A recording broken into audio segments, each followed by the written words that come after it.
Muy bien, hoy hablaremos un poco sobre lo que es la uveitis anterior, el glaucoma, las cataratas, la retinopatía diabética, el desprendimiento de retina y la retinopatía hipertensiva.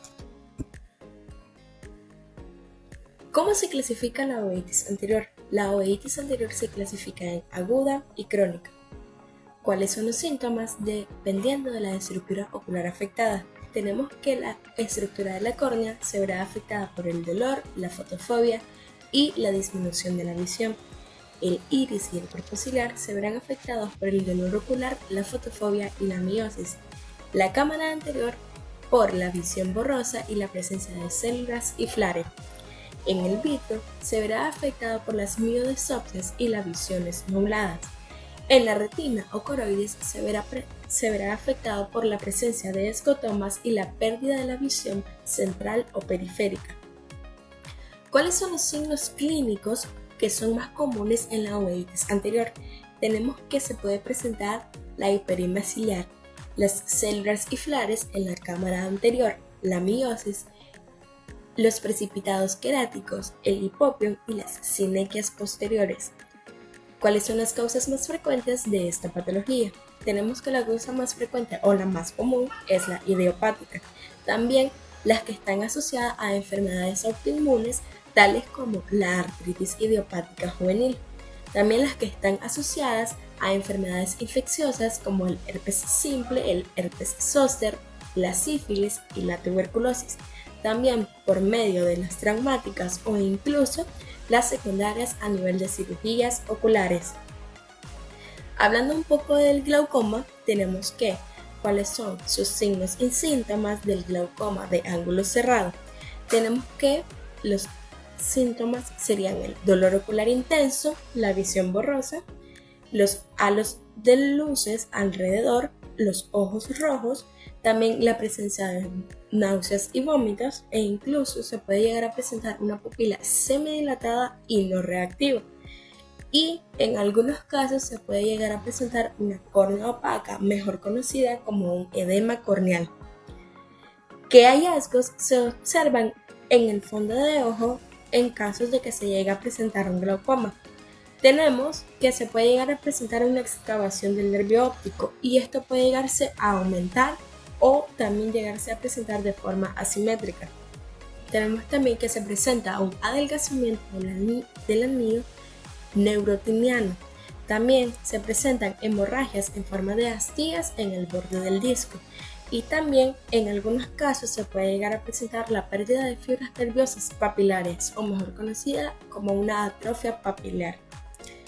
¿Cómo se realiza el diagnóstico del glaucoma? Bueno, tenemos que se puede realizar por la medición de la presión intraocular, entre sus siglas PIO.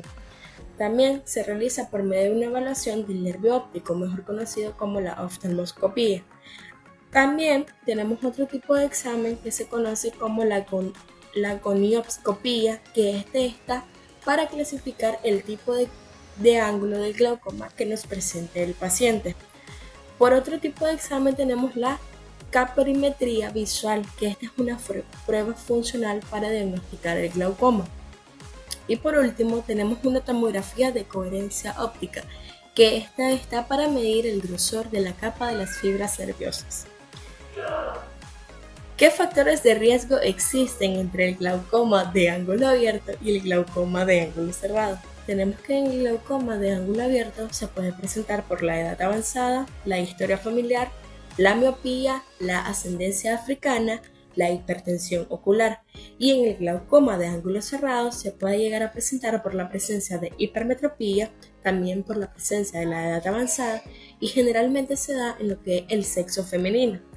También puede llegarse a presentar por una pupila dilatada, en este caso cuando se llega a utilizar el uso de midriáticos, y también puede llegarse a estar ubicado mientras está en la cámara anterior cuando se encuentra estrecho. Hablando un poco de las cataratas, hablaremos de lo que son según su localización y según su etiología. Tenemos que las cataratas se clasifican, como lo habíamos dicho, según su localización por medio de la nuclear, la cortical y la subcapsular, tanto anterior como posterior.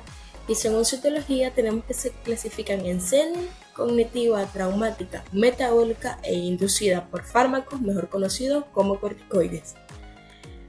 ¿Qué tipo de catarata es el que disminuye más la visión? Muy bien, el tipo de catarata que disminuye más la visión es la catarata subcapsular posterior. Esta es la que más afecta la visión y especialmente la afecta en condiciones de luz intensa por afectar el eje visual central. ¿Cuáles son las características que presenta una catarata nuclear? Esta se puede presentar a través de una opacidad progresiva a través del inicio del núcleo del cristalino. También se presenta por cambio en la refracción, mejor conocido como una miopización. Se presenta también por medio de visiones borrosas, disminuciones de la agudeza visual e incluso también cuando nosotros miramos un color amarillento o marrón por medio del núcleo de las fases avanzadas. Hablando un poco de la retinopatía diabética, hablamos que esta se clasifica en no proliferativa, que esta está en su subclasificación por leve, moderada y severa. Y en la proliferativa tenemos que se subclasifica por la neovascularización de la retina o el disco óptico. Tenemos también que se llega a presentar por hemorragias vítreas o incluso por el desprendimiento tradicional de la retina. ¿Qué métodos se utilizan para diagnosticar la retinopatía diabética? Tenemos que se puede llegar a diagnosticar por medio del fondo de ojo, ya sea una oftalmoscopia directa o indirecta. También por medio de una fotografía retinal. En algunos casos se puede llegar a presentar también por medio de un diagnóstico en una angiografía con fluoresceína. También podemos utilizar el examen de la tomografía de coherencia óptica. Y por último tenemos dentro de las preguntas de la retinopatía diabética que cuál es su clasificación según el estudio de las ETDRS. Tenemos que, como habíamos dicho anteriormente, la retinopatía diabética no proliferativa que se subclasifica en leve, moderada y severa. La proliferativa que está subclasificada en lo que es a edades tempranas e incluso de alto riesgo.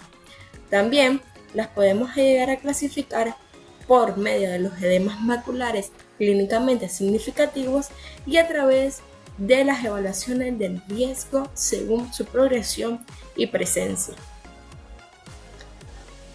Hablando un poco del desprendimiento de retina, tocaremos el tema de sus clasificaciones. Bien, ¿qué tipos de desprendimiento de retina existen? Tenemos el reumatógeno, que este está mejor conocido por una ruptura retiniana. El tradicional, que es el que está causado por la diabetes, ya que la diabetes nos causa en la retina una vascularización y llega a desprenderse un poco, trayéndose incluso hasta el humor vítreo. También tenemos el exudativo, que es por la acumulación de líquidos sin la ruptura, y el tradicional, como lo habíamos dicho anteriormente, que es por la atracción del vítreo retiniano. Muy bien. ¿Cuáles son los signos clínicos del desprendimiento de retina? Tenemos que se presentan las fotopsias, que se presentan destellos. Tenemos las miodesopsias, que se presentan como moscas volantes. Las sombras o cortinas en el campo visual. Tenemos una disminución súbita de la agudeza visual. Y también tenemos una retina elevada y ondulante en la oftalmoscopía. Muy bien. Hablando un poco de la retinopatía hipertensiva, ¿cómo esta se llega a clasificar? Se llega a clasificar exactamente en 4 grados. En el grado número 1 tenemos que se clasificará estrechamente anteriolar generalizado. En el grado número 2 se estará presentando por medio de cruces anteriovenosos anormales. Esto puede estar presentado por el signo de Gauss o el signo de Saulers. En el grado número 3 estarán presentadas por exudados y hemorragias.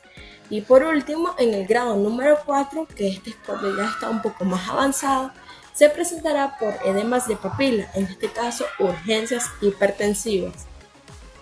Ahora muy bien, ¿cuál es la diferencia entre la forma aguda y la forma crónica de esta enfermedad?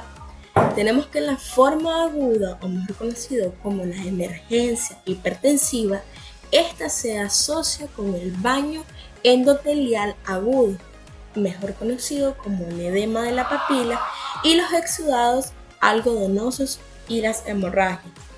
Y de forma crónica, esta se estará presentando por cambios progresivos como la esclerosis anterioral, también con los cruces de agudezas visuales anómalos y no se llegan a presentar edemas.